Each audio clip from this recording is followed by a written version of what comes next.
Fala galera, beleza? Mais uma vez aí, cá embaixo com vocês para trazer a análise de Bitcoin, como vocês estão? Beleza? Aí sim! Então hoje dia 18 de 6 de 2021, às 11h45 da manhã, estamos começando aí mais uma análise de Bitcoin e Ethereum da massa. Não poder deixar de se agradecer a todos vocês aí, 28.650 inscritos aqui no canal. Muito obrigado a todos vocês aí que estão se inscrevendo no canal, ativando a notificação, deixando seu like aí também. A sua opinião é muito importante aqui pra gente seguir junto. A sua opinião é muito importante pra gente seguir juntos. Tamo junto total, o mundo segue sendo de quem investe, meus amigos. Primeiro de tudo, como sempre, se inscreve nos grupos do Telegram, aqui abaixo, aqui na descrição desse vídeo, tem lá Cá Investe e também do MakerDAO. Tamo junto total, vai pra cima, mete marcha e vai que vai.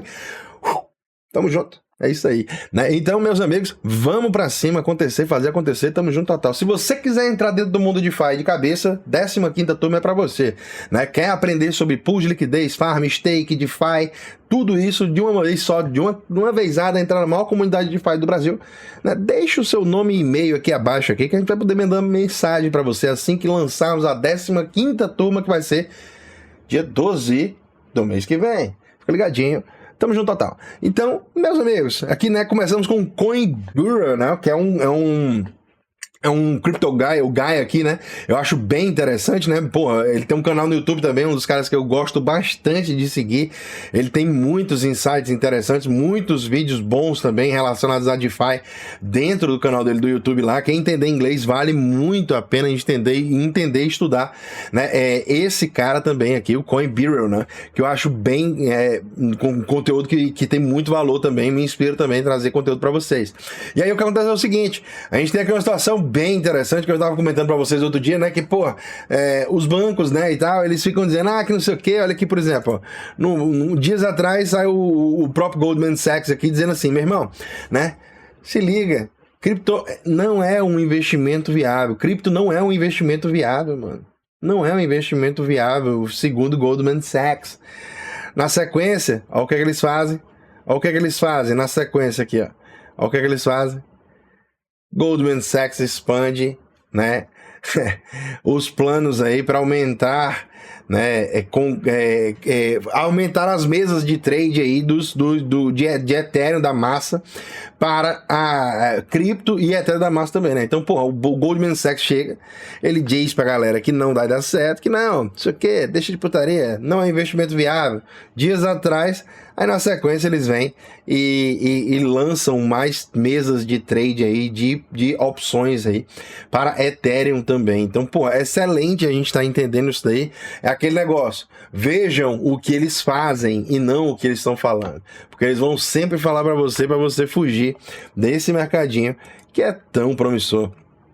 A gente tem aqui o Holger Spitz aqui, sei lá como é que é, o nome dele é alemão, não sei falar alemão, então, pô, me lasquei. Não, o que acontece é o seguinte, a gente tem aqui uma situação bem interessante aqui, que ele fala da inflação lá na Alemanha, meus amigos, é bem interessante, a gente tá acompanhando, olha aí como é que tá aqui o ECB Balance Sheet, né, que é exatamente o balanço do Banco Central Europeu, European Central Bank, né, é o balanço do seu Banco Central, né, na linha amarela você pode ver que o balanço do Banco Central está batendo a máxima histórica aqui, assim como também o preço das casas lá na Alemanha. Então, por que o preço das casas está subindo, skyrocketing like that, né? Subindo desse jeito, né? Aí, né? Como nunca.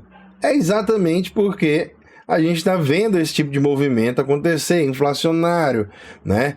A gente está vendo aí que o índice aí, alemão de housing, né, de casas ao redor lá da Alemanha, né, está crescendo aí 7% o preço dos seus imóveis aí dentro do último ano. Então isso é bem interessante, a gente, dentro do último ano não, desde o início do ano, né, year to date, né, do início do ano até a data atual.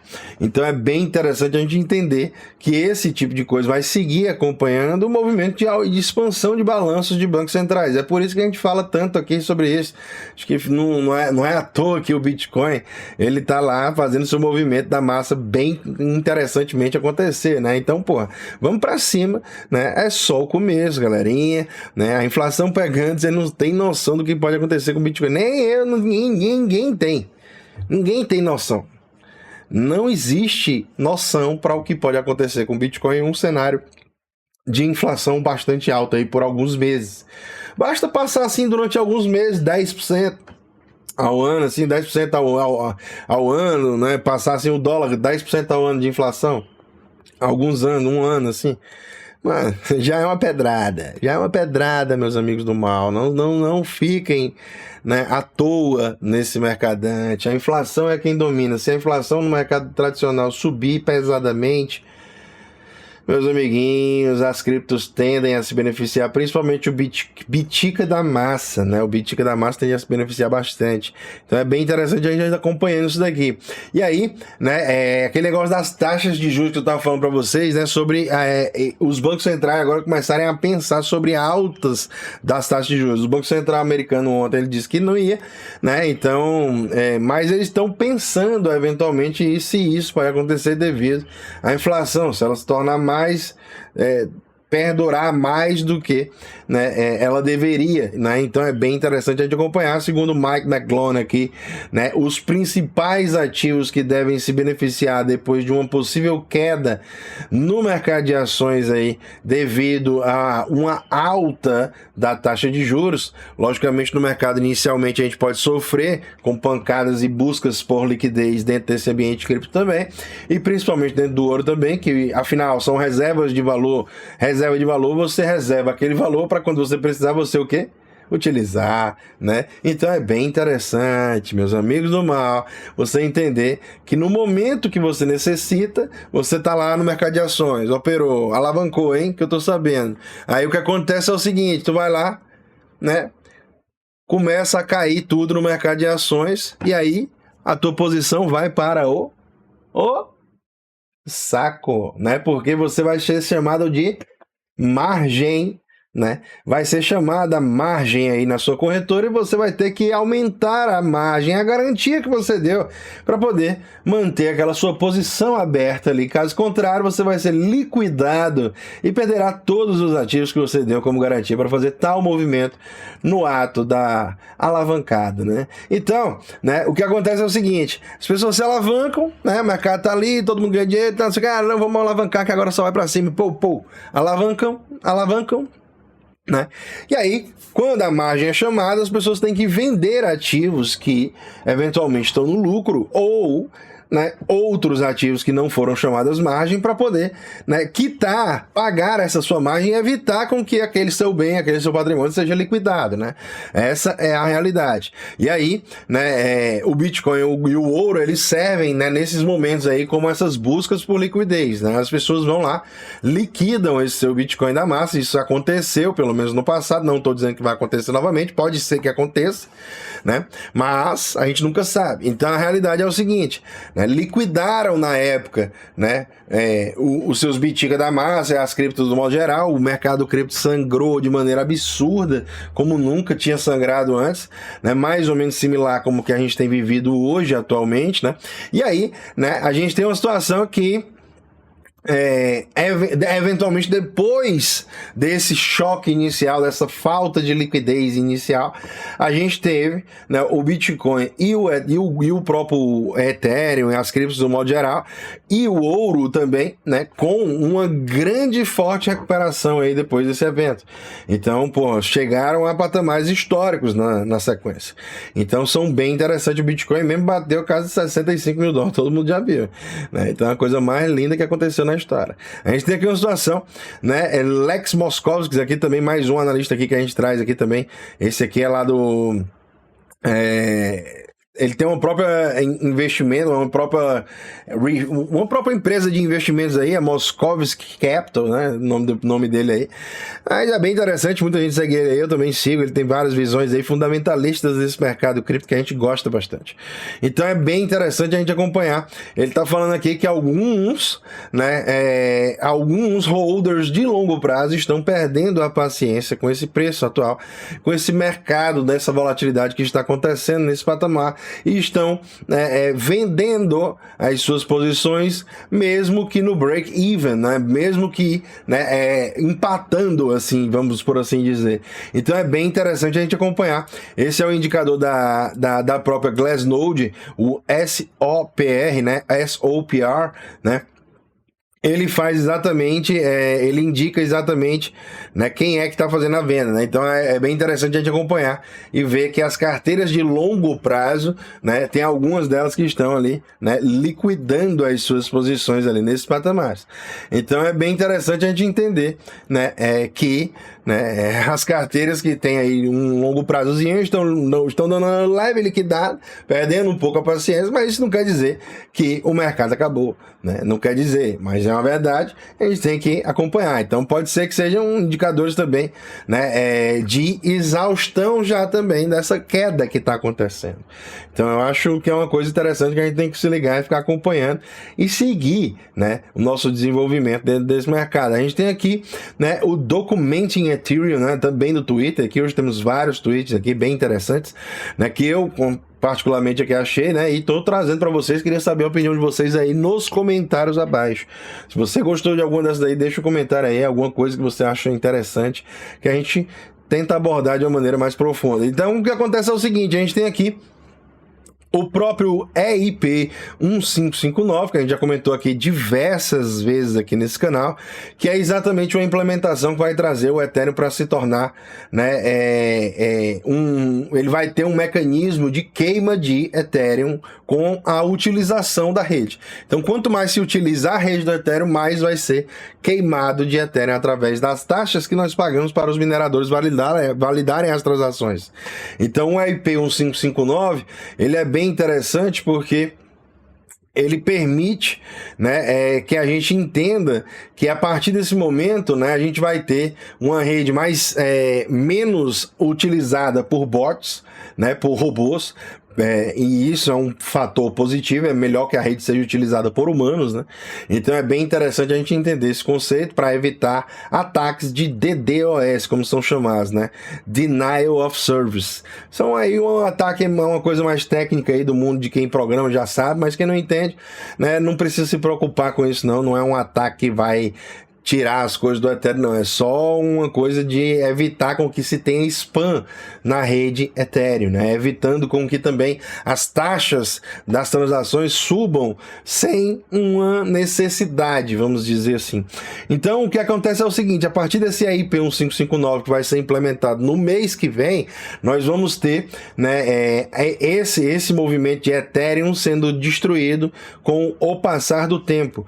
E se caso nos últimos 365 dias esse Ethereum, aliás, esse EIP, essa implementação, esse Ethereum Improvement Proposal, né, essa proposta de melhoria do Ethereum, ela estivesse implementada já nos últimos 365 dias, a gente teria um movimento aqui de destruição de mais de 3, praticamente aqui, milhões de Ethereum da massa, meus amigos. Então isso vai reduzindo o supply que existe de Ethereum também. Então isso é muito interessante, vai ser muito bom a gente acompanhar o desenvolvimento e a implementação depois do próximo mês, que é quando a gente vai ter o EIP 1559 totalmente funcional na mainnet do Ethereum também. Isso acho que vai ser a partir do dia 14 do mês que vem, eu acredito. Eu não me lembro, salvo engano aí a data aí, mas é mais ou menos por ali.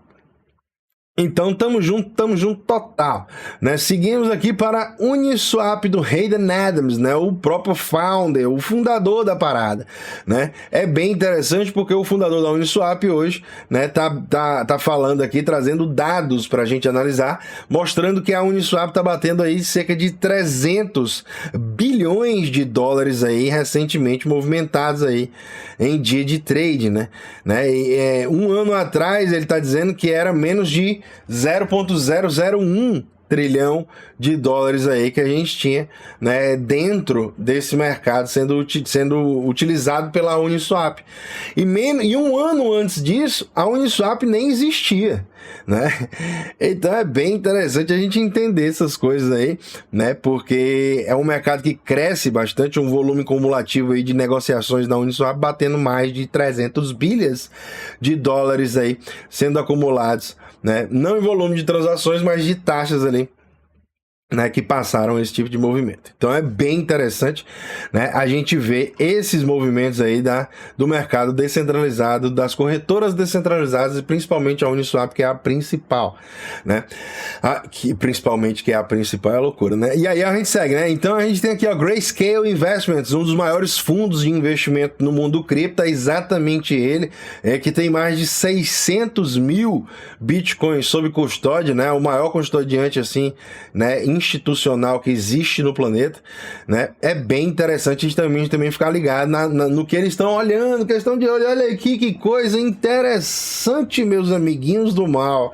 Aqui nós vamos compartilhar a lista com vocês de que o mercado institucional está de olho para poder meter a sua mãozinha, afinal, né? Os grandes players do mercado, eles gostam de investir através de um instrumento como a própria Grayscale, que é regulamentada lá nos Estados Unidos, tem um aval ali da SEC, que é a agência regulamentadora, e aí simplesmente faz acontecer. Então, né, aqui desse lado esquerdo nós temos a lista de ativos já listados lá na própria Grayscale para os seus investidores já meterem a mão neste momento atual.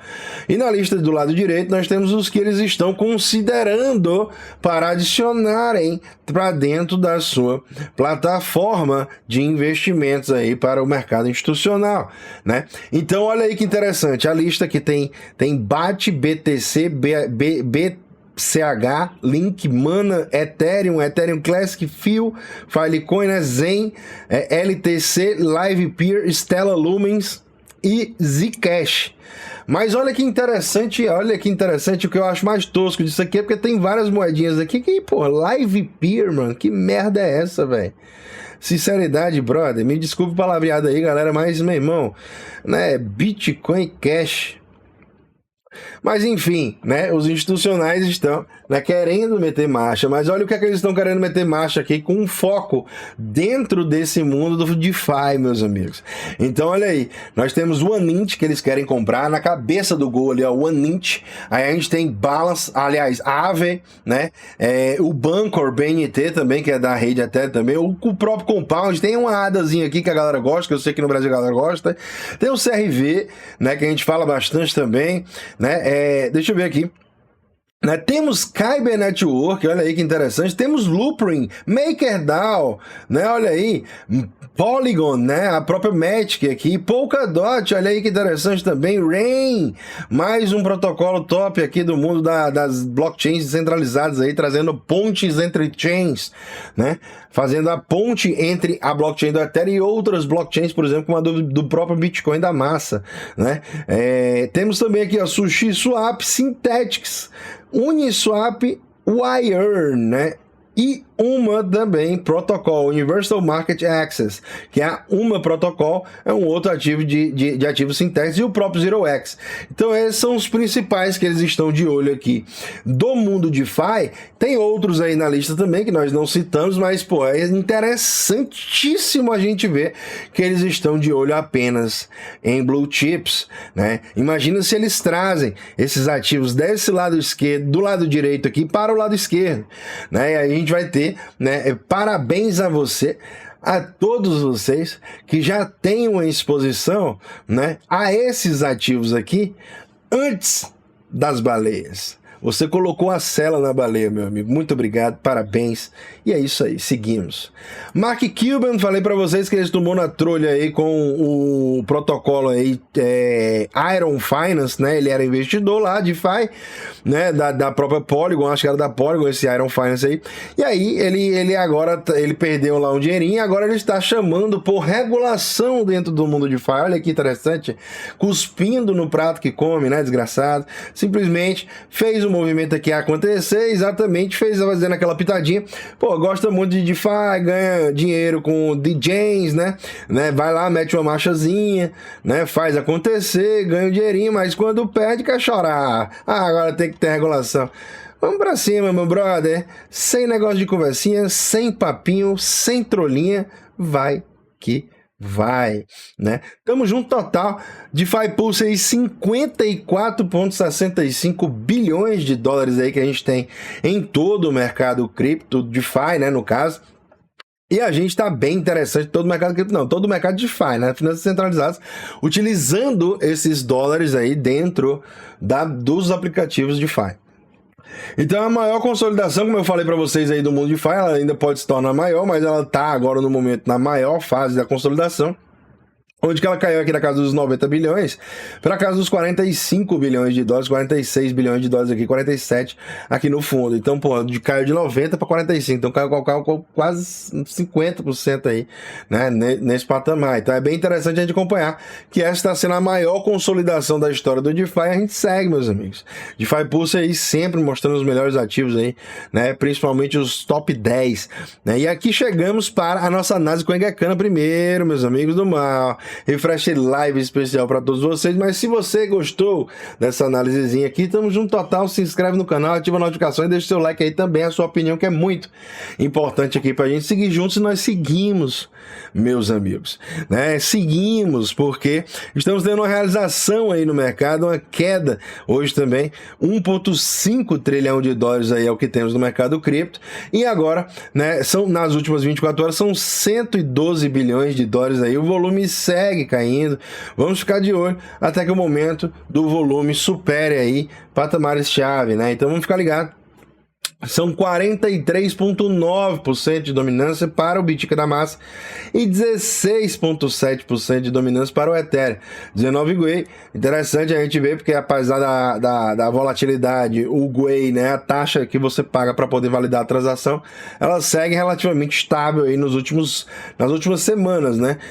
Tem estado bem interessante assim. São 36.721 dólares aqui para cada Bitica da Massa, 2.251 dólares aí para cada Ethereum também. Então é bem interessante a gente acompanhar, olha aí, né, o mercado hoje dando uma realizada e tal, um sangrinho um pouco mais forte. Vamos ver como é que vai ser aí o movimento de evolução a partir daí, né? A gente tem que entender que o mercado, ele sangra e ele também, né, faz a gente sorrir. Então vamos seguir acompanhando aqui. Temos agora aqui o gráfico do Bitica da Massa aqui comparado, né, ao dólar, né? Então é bem interessante a gente estar aqui entendendo aqui, vendo como é que ele se está. E nos últimos dias, eu estou falando para vocês já há bastante tempo, ele continua no meio dessa consolidação. Fractal 200 períodos em amarelo, fractal de 305 períodos aqui, linha, né, azul clara, né? Então é bem interessante a gente entender esse conceito, seguir acompanhando, né, vendo para onde de um dos dois lados aqui que ele vai romper, seja para cima na casa dos 42.800 ou para baixo aqui na casa, né, dos 32.500, né? Então, se ele romper para cima ou para baixo, a gente vai ter com certeza um movimento direcional um pouco mais volátil, né? Vamos dizer assim. Então, é bem interessante porque agora estamos no meio da consolidação e o que é que você faz? Nada, né? Você simplesmente aguarda os próximos capítulos. No meio da consolidação, você aguarda os próximos capítulos.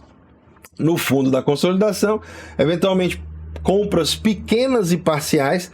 No topo da consolidação, né, você, se for para longo prazo, você não faz absolutamente nada. Se for para trade, você, né, liquida ali uma parte do seu lucro, né?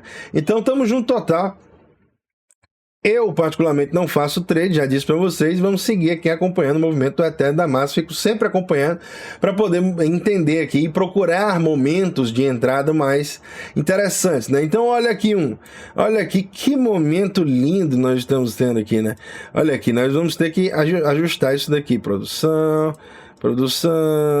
vamos ter que ajustar, porque aqui nós estamos ainda em um processo de queda, né, meus amigos? Estamos no processo de uma quedinha aqui, de lateralização. Então vamos salvar assim agora. A gente vê, as figuras elas só são validadas após o movimento ter sido concretizado. Até agora, no momento, estamos no meio da consolidação, então não tem figura nenhuma para ser validada aqui. O que acontece é que temos aqui um fractal aqui no Ethereum cotado em Bitcoin, né, que ele pode vir a dar suporte. É o fractal de 72 períodos aí que está chegando na nossa zona de suporte. Chegou, tocou, subiu, é interessante, vai ter espaço para buscar acima regiões de resistência. E aí, né, tem esses pontos chaves aqui, que está aqui mais ou menos nessa região, e aqui nesse topinho aqui, nessa linha de tendência de baixa também. Então vamos ficar acompanhando aí, vamos seguir acompanhando esse tipo de movimento, porque a gente tem movimentos bem bonitos para acontecer no mercado aí, né? Os indicadores já estão mostrando que estão mais queda, já está mais próximo do fim de uma queda do que do início. Eu acredito nisso, né? Não sei se, né, a gente ainda pode ter movimentos piores, né? Movimentos de queda maiores ainda. Pode ser que sim, né? Mas se você tiver, é bom que você esteja preparado para poder participar desse ambiente. Porque a volatilidade em algum momento ela aumenta, compadre. E aí a brincadeira não é brincadeira. Aí é onde o filho chora, a mãe não vê. Tamo junto total, o mundo segue sendo de quem investe. Uma ótima sexta-feira, um belo final de semana a todos, meus amigos. Muito obrigado a todos vocês que estão se inscrevendo no canal, ativando a notificação e deixando seu like aí também, a sua opinião. Muito obrigado, o mundo é de quem investe, a gente segue. Um ótimo final de semana. Espero vocês aí agora no Domingão do Bitcoin, né? Tamo junto, um abraço a todos e valeu.